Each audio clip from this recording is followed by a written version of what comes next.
बंदा जी सामने सामने।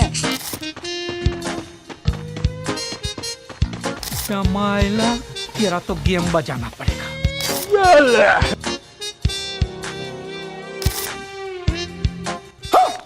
ये क्या है? अरे बाप रे, ये कैसे हो गया है? ঠিক এই রকম ভাবে আমি তোমাদের ফোনে হাত না দিয়েই তোমাদের ফোনকে লক করে দিতে পারি। এর জন্য আমার ওটিপি বা পাসওয়ার্ড কিছুই লাগবে না।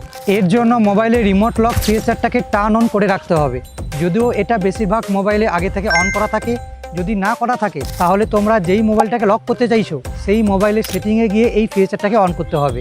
আমাদের এখানে দুটো ফোন রয়েছে, তোমরা হয়তো এই ফোনটা থেকে এই ফোনটাকে লক করতে চাইছো। এই রকম কন্ডিশনে তোমাদেরকে এই ফোনের সেটিংয়ে আসতে হবে।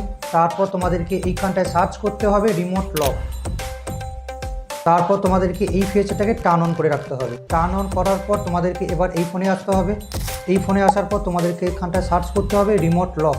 তারপর তোমাদেরকে প্রথম ওয়েবসাইটে আসতে হবে। প্রথম ওয়েবসাইটে আসার পর তোমাদেরকে এইখানটায় মোবাইল নাম্বার দিয়ে দিতে হবে। মোবাইল নাম্বার দেওয়ার পর এইখানটা লক ডিভাইসে ক্লিক করতে হবে। লক ডিভাইসে ক্লিক করলেই এই ফোনটা লক হয়ে যাবে। তো এক্ষেত্রে আমি ক্লিক করে দিচ্ছি।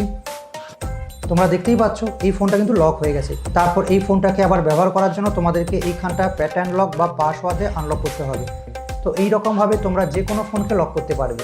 আর হ্যাঁ, যাদের মোবাইলে অ্যান্ড্রয়েড 16 রয়েছে তাদের মোবাইলেই কিন্তু এই ফিচারটা কাজ করবে। এই রকম ধরনের টেকনোলজি টিপস অ্যান্ড ট্রিক্স পেতে এখনই আমাদের ফেসবুক পেজ এবং অন্যান্য পেজগুলোকে ফলো করুন।